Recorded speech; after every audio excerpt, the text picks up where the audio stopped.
When we buy food from healthy regenerative farmers, we win, the environment wins, the community, planet Earth wins. Maybe somehow Elon Musk would convince us that Mars wins too, which is awesome. The universe wins, right? Eventually, the food system's going to really go this way because it seems like as a species, you're a child and you're testing the boundaries and you're kind of breaking the rules a little bit and expanding and what can you do, and you get burned here and there a little bit. And I think if you take that same concept and put it more on a species level, it's almost like we're testing the borders of technology and what we could do to the earth. And we're getting to this point where we're realizing like we've got one world here and we're kind of destroying the thing in our behavior.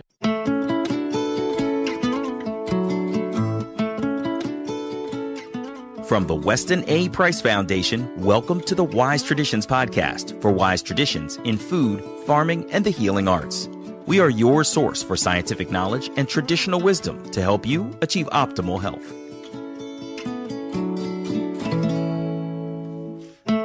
Hey, Hilda here. FarmMatch might sound like a dating app, but it's actually a really cool and user-friendly way to find local regenerative farms in your area. This is episode 380, and our guest today is Max Kane. Max is the CEO of FarmMatch. He is the author of 3 books on food and health, and he is the first and only person on the planet to bring affiliate marketing to local food. Today, Max explains the mission behind the idea of FarmMatch. It is to connect consumers to farms that are doing it right and providing local nutrient-dense food from regenerative farms. 9 years into it, Max shares insights about how he came up with the idea, what has surprised him most along the way, and how to get started with FarmMatch as a consumer. He also reminds us that this wise way of producing food and eating it is trending. Max also tells his own story of ill health as a child that led to his interest in real food, and why he now considers food as more vital for our bodies than even oxygen. Before we get into the conversation, I want to invite you to find local real food in your area through the Weston A. Price Foundation. Yes, all you have to do is contact your local chapter leader. They are volunteers whose sole job is to help you find sources of real food in your area, the kind sold by farmers and at farmers markets. So go to westonaprice.org and click on the button on the homepage that says Find Food and Local Chapters. I'll even put a link in the show description to make it easier to do so.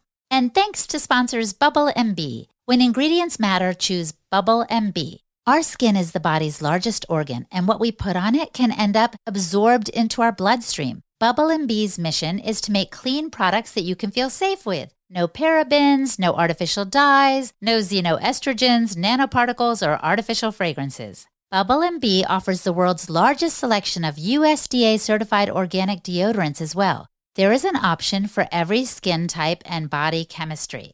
They also have organic facial care products with super simple and effective ingredients. There is so much that they have to offer. And if you have any questions, you can email the owner of the company directly at any time. So check them out. Go to bubblemb.com and use the code word WISE for 15% off at checkout. That's bubblemb.com and the code word WISE.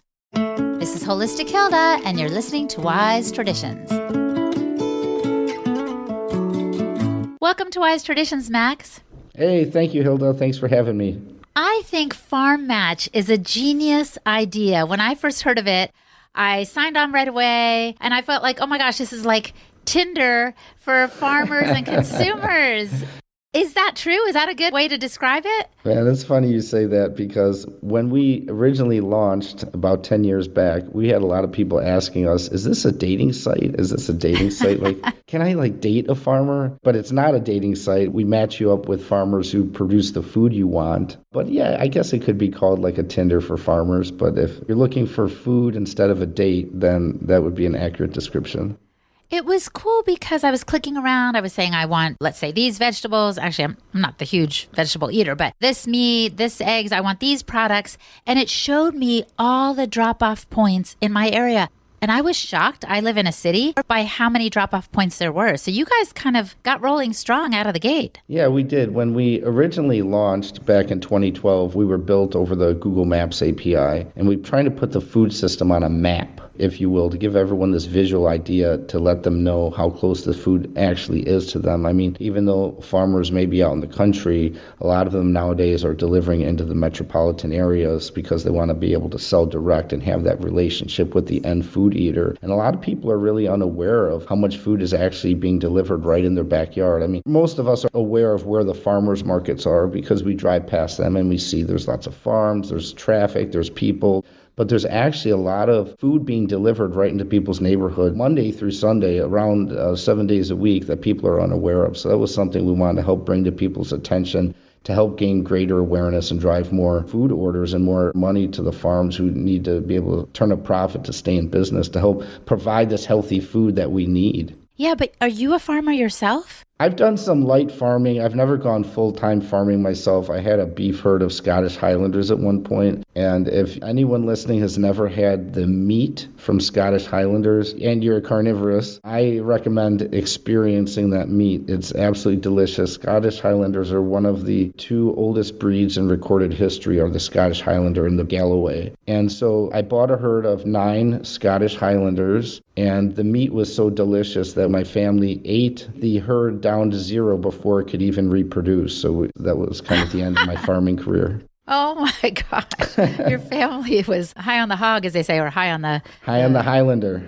High on the Highlander. But this is the thing. The most famous Scottish cattle breed, I think, is Angus, right? That's one I always see on the menus, like 100% Angus beef. Is that Scottish too? I don't know the heritage of Angus beef. Angus is definitely a popular breed because they grow to a good size. Like Highlanders take about 30 months to finish them, where Angus you could probably finish around 24 months. So like a shorter turnaround time in terms of being able to deliver meat to the food eater. So that's one of the reasons. And then Highlanders are also much smaller animals. They're not great for yield. They're amazing for quality. They're not great from yield. But I mean, there's nothing wrong with Angus whatsoever. If your animal's out on good, healthy, fresh pasture, being rotationally grazed, also with mobile shade. Mobile shade is now one of the new standards in animal welfare that's important. We got to one point where we locked the animals in the barn all day, and now we're kind of locking them out in the pasture all day, which is fine. That's where they need to be. If we're going to fence them in, we need to give them the ability to have some shade so they're not exposed to the sun all day. Yeah, it's kind of like somebody in my band once told me, don't ever put the guitar where you wouldn't want to be because it's going to overheat. Don't leave it in a cold car. Don't leave it in a hot car. All the things. And so it's the same with the animals. Think about how you would want to be. You'd want to have water nearby, probably some shade, but you would like to be outside. Yeah. But let's go back to FarmMatch now because that's why I got you on. You've explained the vision of it. How does it work? We've alluded to a little bit, but talk to the newbie out there who's like, I've heard of it, but I don't know how it works. Sure. So we just talked about what FarmMatch was like when it first launched. And with any software company, you're always iterating and developing and rolling out and changing things. And what we found was that the map, it served really well, but we ended up leaving the mapping because we found that we wanted to make it a little bit easier and faster for kind of the newbie, like what you just talked about. So right now, when you come to our homepage, you got a simple zip code box like you might find on Zillow, and you punch in your zip code, and we start showing you different food providers, small-scale buying clubs, small-scale to mid-sized farms, all that are regenerative. We only work with regenerative farmers that are non-genetically modified and aren't using chemicals. And it shows you all the different locations in your area in a list form instead of a map form. But it does have the ability on any of those locations to click a map. So if you want, you can still engage in a mapping experience, but we just don't make the map the default. And then you click on the location that's nearest you is usually what the behavior would be. And then it brings you to a farm and shows you their whole catalog of food, of different food items that you can order. And it tells you the frequency of deliveries. Some farmers deliver every week, some every 2 weeks, some every month. And it allows you to kind of go from there and start putting food in your cart and placing an order.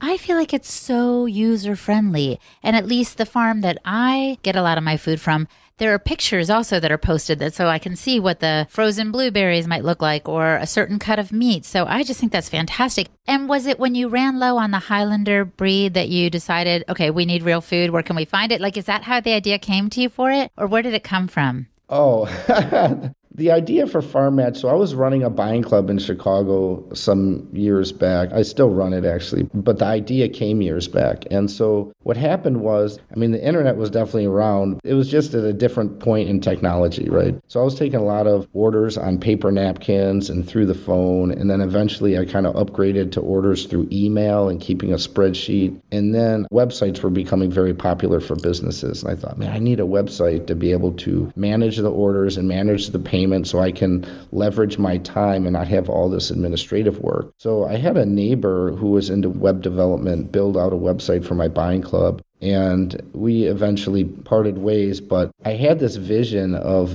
if I had this problem, all these other people who run buying clubs have this problem. All these other farmers have this problem who want to sell direct. So I kind of set out with some friends of mine to solve this problem for not just my own buying club, but for all of the farmers and buying club managers in the entire country so that software could be accessible to them at a reasonable price so they could leverage their time. Literally, when I had that first website built, my administrative time went down from 30 hours a week down to 1 hour a week. It was a 30-to-1 reduction. It was like the fountain of youth with regards of like time management or something like that. So I knew if I could solve that problem for myself, it would be like such a value add for all the other farmers and buying club managers. I can just imagine, because I was talking to John Moody not long ago, and he was saying farmers have all this product that they want to sell, but finding their customers isn't always easy. You can go to a farmer's market, but it could be someone's on vacation and they don't pop around. You just never know. It's hit or miss, right? Yeah, so absolutely. What a gift to the farmers who are producing this wonderful food to find people that are ready to buy it and to know exactly how many want whatever product it is. Yeah, and not only, you just hit a key there, not only finding, but having forecast of the future. So one of the challenges with the farmer's market model in general is that the farmer's kind of going there on a huge gamble, because if it's raining or maybe it's some special event on that weekend and there's no really commitment from the food eater. So the farmer's growing, harvesting, delivering, packaging, showing up, and then if the food eater wants to show up that day, depending on what's going on in their life, they can. It creates this like luxury experience. Not that we don't want luxury, but we need to kind of balance the liability a little bit more so we can help these farmers sustain financially, because a lot of times some of them come back from the farmer's market losing money. Now, if you're vending at a farmer's market like the one in Madison, Wisconsin, you always make money because the market there is just filled with tens of thousands of people, right? But most markets aren't like that. And so when you have an online system that allows you to take pre-orders, you're taking this pre-commitment. It's kind of like ordering a pizza. The pizza just doesn't show up and say, hey, do you want a pizza? You order it and then it shows up. So the farmer, when they make these deliveries to their drop locations, when they take pre-orders, they have that reassurance that all the food's spoken for, and many times it's already paid for, but even if they're going to collect money on the spot, it reduces the liability of the farmer tremendously and allows them to run more of a profitable business so they can stay in business for the long run, because ultimately we want these farmers who are producing this amazing food to stay in the business forever, because we have to continue to eat. We have like this selfish interest of like, we want healthy food so we can stay healthy, and we need you to produce it. So what can we do to help you stay in business? Well, this is one of the big things we could do with farmers is pre-order online and help give them the security they need to run their business. Now, another big issue that you mentioned about is marketing and driving traffic to farms.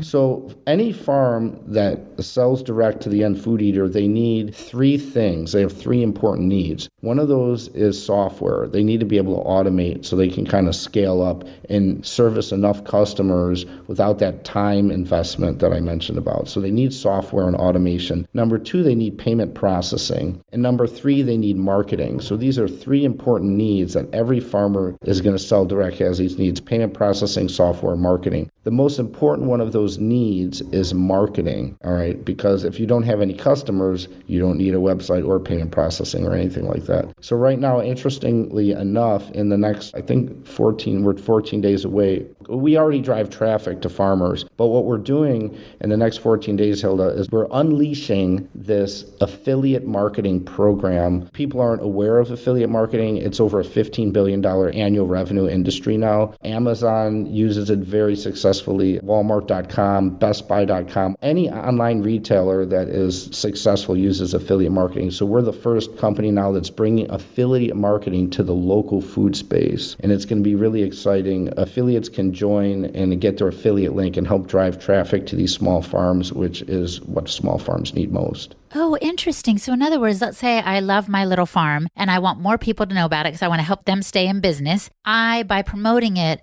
could get a small commission or kickback. Is that right? Is that how it works? Yeah. And the farmers love this idea, by the way. They're like totally ecstatic about it. So any of the traffic that you drive, just to give you some kind of details, there's a one-time fee to join the network. It's a $47 fee. And once you become an affiliate, you're in for life. I mean, you can stop it, but I don't know why you would. And you get a custom affiliate handle. So it'll be farmmatch.com/ and maybe you're Hilda or whatever, if you have a nickname or whatever. Holistic Hilda, yes. Holistic Hilda, there you go. And so you can design it. There'd be no profanity or derogatory language. But other than that, you have the freedom to design your handle. And then you can take that handle and put it on social media or wherever you want. And any of the traffic that comes through that handle goes into your customer portfolio. And you're going to earn a commission. I don't want to say what the commissions are, but they're really good commissions. And the farmers are excited about it as well. I have a question though. Isn't there a disincentive here, Max? Because, for example, if I find this really cool watering hole, like somewhere near my home, and I'm like, oh my gosh, I love it. I love it so much that I don't want other people to start trampling around there and leaving their trash. So what if my farmer's farm gets too popular and they run out of the Highlander beef that I so love? So there's a disincentive in there too, isn't there?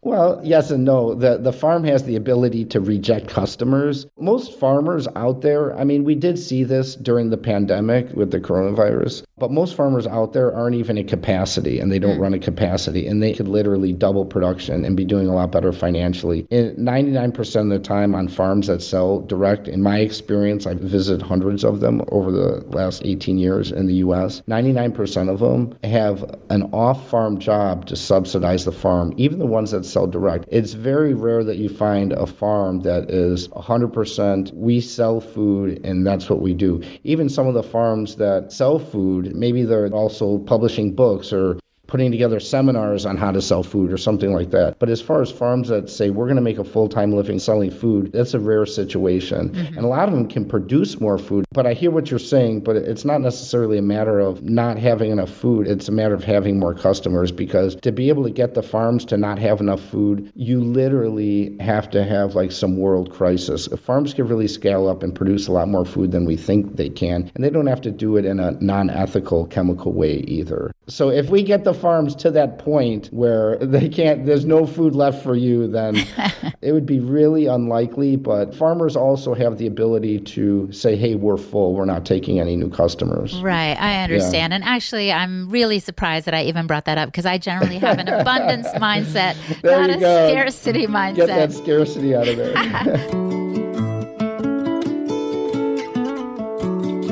Coming up, Max shares what has surprised him most in his 9 years of running FarmMatch. He also tells his own story of an aha moment in the Walgreens pharmacy drive-thru. You're listening to the Wise Traditions podcast from the Weston A. Price Foundation. We pause now to recognize our sponsors. Upgraded formulas. A lot of us spend a boatload on supplements each month, but we're not really sure if they're having the desired effect. Have you ever thought about how important it is to actually know your nutrient levels for understanding your performance and health? And wouldn't it be great if you also knew how much your body was actually absorbing or not absorbing, and whether you have too much of a certain mineral or nutrient in your system? Well, I'm excited to say that now we have the chance to accurately test all of this and therefore gain confidence about what the body needs to optimize health. I'm talking about Upgraded Formula's Upgraded Hair Test Kit and the consultation that comes with it. Upgraded Formula also sells minerals which absorb really, really well, so that you can vanquish any of those hidden deficiencies that are affecting your thyroid function, adrenal performance, and so much more. I just got my hair test kit, and I will be shipping my sample in today for analysis. I cannot wait to talk to their certified professionals to analyze my results. With Upgraded Labs testing, you can find out key mineral status, heavy metal toxicity levels, the current state of your metabolism, and more. So, test, don't guess. So check out what they have to offer. Get the test and consultation at upgradedformulas.com and save 20% on your first purchase with the code WISE at checkout. That's upgradedformulas.com and the code WISE. And Optimal Carnivore. Have you heard about their new Brain Nourish product? It combines grass-fed beef brain and lion's mane mushrooms in a groundbreaking formula. It is the ultimate whole food, nootropic to build a better brain. These two ancestral superfoods have been used for centuries to improve brain function and overall mental well-being, and they're now available for the first time together in convenient capsules. Studies have shown that both ingredients are remarkable at improving cognition and brain health, both in the short and the long term. They are guaranteed to have your brain firing on all cylinders for supreme focus, elevated mood, improved memory, greater clarity, and enhanced creativity. And there are more benefits still for health, vitality, and longevity thanks to the highly nutritious superfood ingredients. Each serving has 1,500 milligrams of organic lion's mane and 1,500 milligrams of beef brain. And they only use 100% real mushrooms at Optimal Carnivore. These are organic fruiting bodies which are rigorously tested for active compounds. And the beef brain is sourced from the highest quality regenerative farms in New Zealand. The mission over at Optimal Carnivore is to make it easy for people to consume the most nutrient foods on the planet. And I'd say they're doing a stellar job of it. Also, they plant one tree for every product sold, which helps the environment. So go to Amazon.com/optimalcarnivore and use the code Weston10 to receive 10% off all products. They have a grass-fed organ complex that contains 9 organs, a grass-fed liver product, and the new Brain Nourish. Again, that's Amazon.com/optimalcarnivore and the code Weston10. This is Holistic Hilda, and you're listening to Wise Traditions. So now I want to ask you, Max, you've been at this for a while. Like you said, you've visited tons of farms. You've been doing this FarmMatch thing for at least 9 years. What has surprised you along the way? Oh man, that's an awesome question. So many things surprised me. I think I keep discovering new stuff right when you think you know something, and then you're like, oh wow. One of the things surprised me was, as I was going through this, is how many farmers actually struggle financially. That was one of the things that was really surprising to me. I just thought a farm you'd run that like a business, like anything else. But most farms, even some of the farmers that don't have off-farm jobs, like the bigger farms, are subsidized by the government with like corn and soybean, stuff like that. If you create a business, I think the rule is the IRS in the United States allows you to lose money, I think for like 3 or 5 years or something like that. And then they say, this is no longer a business, it's a hobby. And then they take away your ability to have like all the business perks, like writing off expenses and things like that, right? With farms, the IRS is like, you can lose money infinitely. Like they'll never, and still write things off. So it's almost as if in our society, it's just expected that farms are going to lose money. And that was probably, out of all the things that I've learned, that's probably what surprised me the most, is that farms aren't even really expected to be profitable ventures.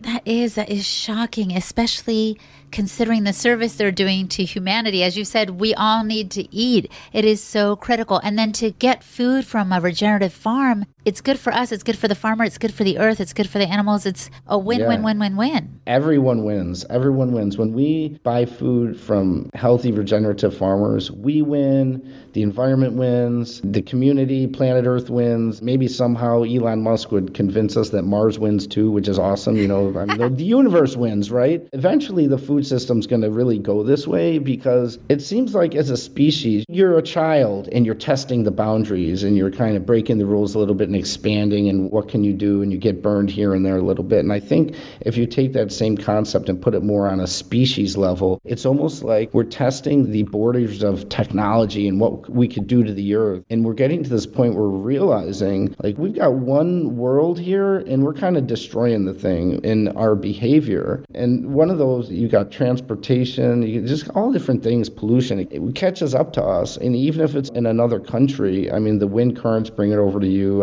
It's like someone told me like having a smoking section in a restaurant is like having a peeing section in a pool, right?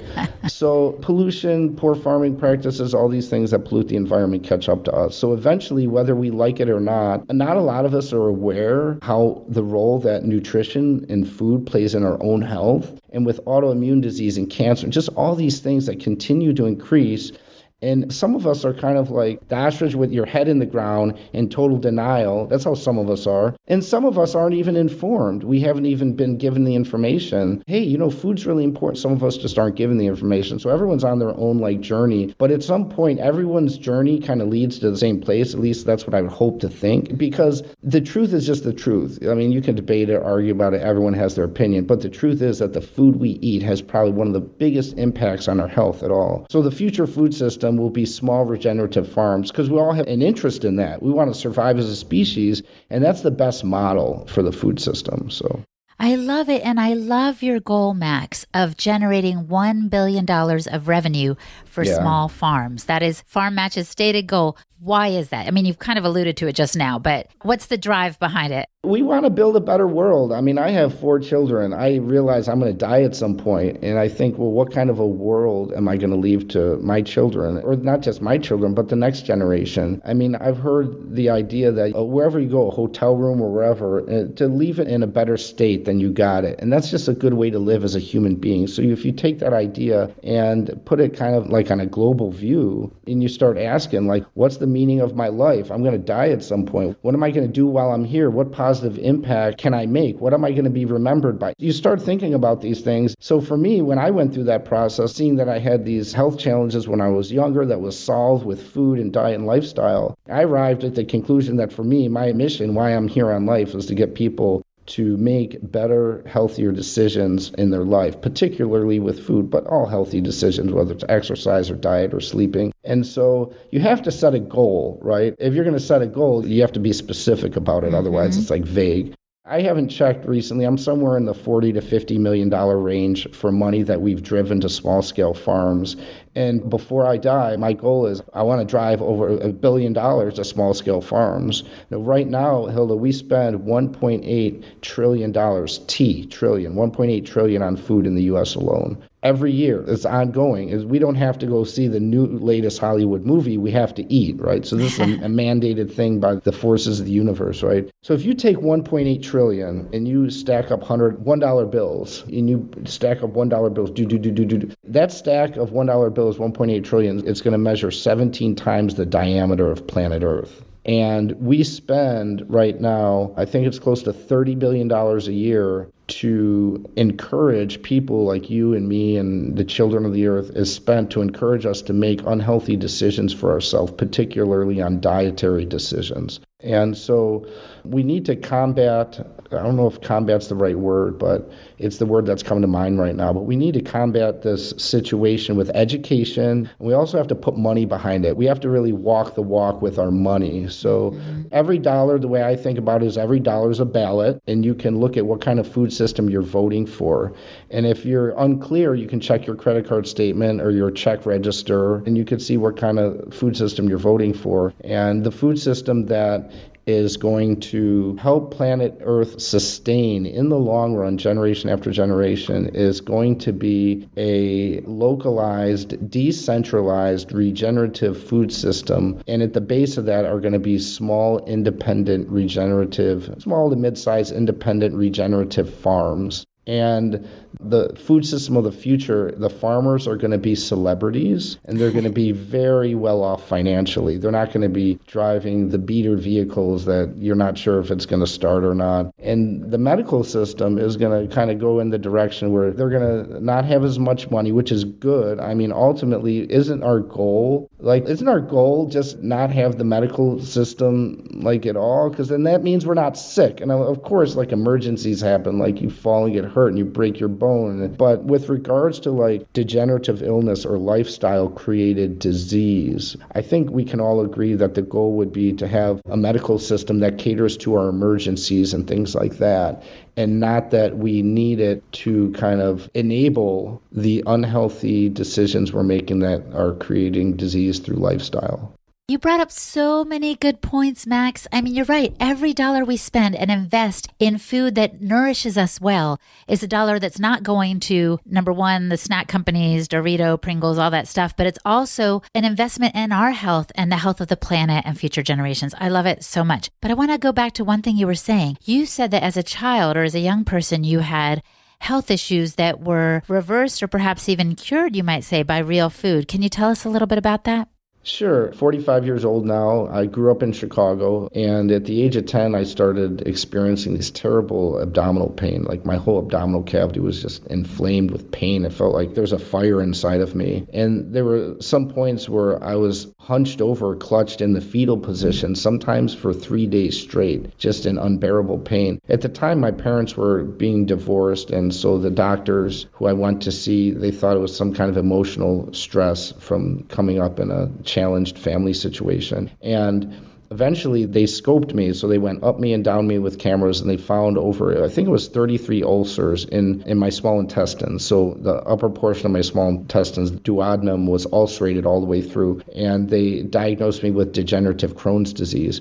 I was also extremely emaciated. I had anemic, pale skin because I had low iron in my blood. I was like borderline psoriasis, so I had really dry, scaly skin, and borderline arthritis as well. But I was never officially diagnosed with either of those autoimmune problems. And so this was about 10 years old. And so I went through the allopathic medical paradigm of drugs and surgery for 10 years, and nothing really helped. I mean, they propped me up and kept me alive, and totally respectful and thankful for that. But there was never really much encouragement toward my lifestyle and what action I could take toward changing lifestyle behaviors that could be contributing to the problem. And so in my early 20s, I had this crazy moment where a friend of mine, he was a committed, I don't like to use the word addiction because I think it's very disempowering. He was a committed heroin user. And I was kind of telling him, you don't have to use this heroin. You could turn your life around, and you could take responsibility and take control and all. And so I was on the way to, this was in Brookfield, Illinois, just outside of Chicago on Plainfield Road. I was going through the drive-through at Walgreens to fill my prescription. I go there every month. And there's something, Hilda, just like went through my head where I was like, dude, Walgreens is like my dope dealer.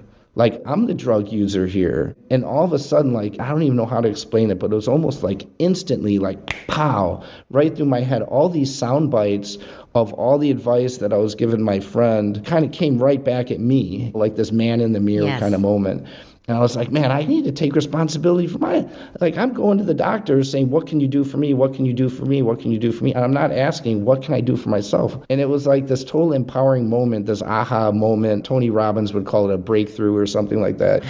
And so I started like reading books and attending lectures. I mean, if you're interested in what you can do for your health, there's a whole world out there waiting to want to teach you and cater to you and stuff. So I remember walking into Whole Foods for the first time, learning about organic food and just looking at their community board and going to natural health food stores and attending seminars and workshops. I remember the first Weston A. Price Foundation Wise Traditions conference I went to. And I changed my diet. I totally revamped my lifestyle. I ended up leaving Chicago just to get into a smaller community where there's less pollution. That isn't always the case when you move into the country, though, so you got to be aware of where you're going. Because in the country, if they're using a lot of pesticides, sometimes that's often worse than the city. So you can get really sick from that. So I found a small kind of organic-minded community where I can get fresher air and be closer to my food source and exercise regularly and get good sleep. And I totally just like overhauled my lifestyle to make all these decisions that promote health and cause health. Often we talk about the cause of disease, but what's the cause of health? I wanted to cause health. And so that's what I did, and it's been 18 years. I've been totally off medication. At my heaviest point, I put on over 80 pounds of athletic weight. I trimmed down a little bit.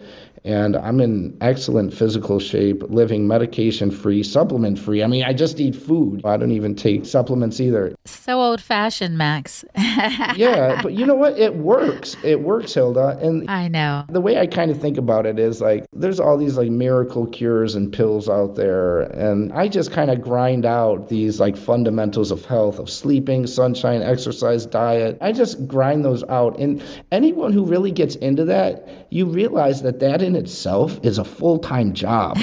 There's not even like time left over to be researching some of these miracle cures. So oh, you're right. I just take what's been proven since the beginning of recorded history. Early to bed, early to rise. You know, we have all these old sayings, let your food be your medicine. Yes. And there's wisdom behind that, right? So I just go with what's been working for the past however many millenniums since we've been recording history. And one of those things is diet, and it's really important. So. Absolutely. Of course, you're talking to somebody who really appreciates the wisdom of what has worked for millennia, as you said. People who've been thriving, who didn't have a lot of pills, allopathic prescribed pills or supplements. They were just eating and living in such a way that it was nurturing or causing health, which I love. So now I want to ask you the question I like to pose at the end here, Max.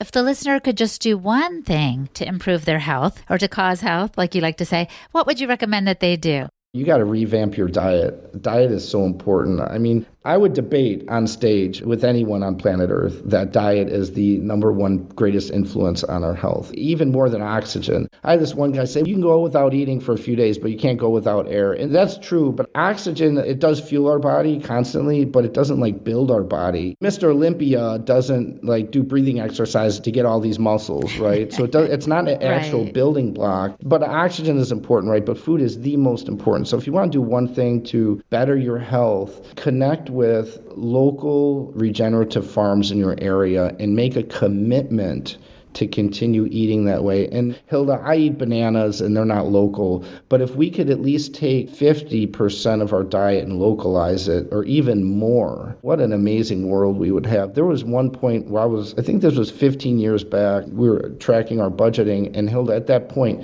75% of our money that we had for our family, 75% was going toward our food budget. 75%. So we were buying clothes secondhand. I think we had a $3,000 vehicle at the time. But if you looked into our refrigerator, you'd be like, wow, these guys got to be making $500,000 a year to be able to afford all this food. And healthy food is more expensive, but it's worth it. It's worth the investment. Think about it as an investment in your life and your well-being and your longevity and reducing the likelihood that you're going to get disease.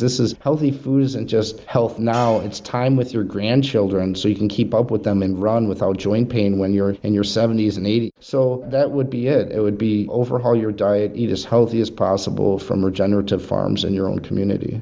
Max, beautiful words of advice. We would all do well to heed them. I know this is how I want to live. This is the future I want to see, is good health for me, the generations to come, the planet, the whole shebang. So thank you for the work you're doing at FarmMatch. We'll put all the links in the show description so folks can find you and get started with connecting with local farms. Thank you once again. You're welcome, Hilda. Thanks for having me. And thank you for the awesome work that you guys do as well.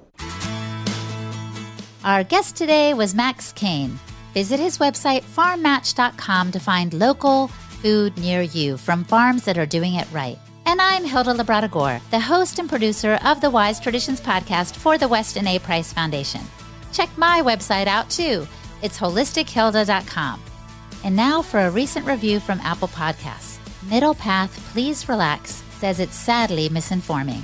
I approached this podcast open-minded, knowing that I could pull good info from it even if I didn't agree with some of the hosts' and guests' viewpoints. I tried this, but the misinformation was sadly too prevalent to filter through. I'm sure many who share some of these conspiratorial beliefs will look past the lack of science and information provided, given that their bias is already being confirmed and validated by opinions. But I do hope that the people new to this podcast and ways of thinking will take it all in with a grain of salt, think critically, etc. Yes to raw milk and nutrient-dense food. No to losing your mind over EMF fear and vaccine conspiracy theories. Middle path, please relax. I agree with you. We definitely don't want to give in to fear over EMFs or vaccine conspiracies, and we want everyone listening to come with an open mind, but to think critically and to take everything with a grain of salt, certainly. So thank you for your review. If you too would like to leave us a review, just go to Apple Podcasts, click on Ratings and Reviews, and give us as many or as few stars as you'd like. Tell us what you think honestly and openly, just like Middle Path Please Relax did. And thank you so much in advance, and thank you for listening. Stay well, my friend. And remember, all shall be well, and all shall be well, and all manner of things shall be well. On behalf of the Weston A. Price Foundation, thanks for listening. We have many free resources to support you on your health journey. Visit westonaprice.org to find podcasts, articles, videos, and more. You can also find a local chapter near you for help in finding sources of great food. We invite you to support the Foundation's mission of education, research, and activism by becoming a member. Thanks again, and take care.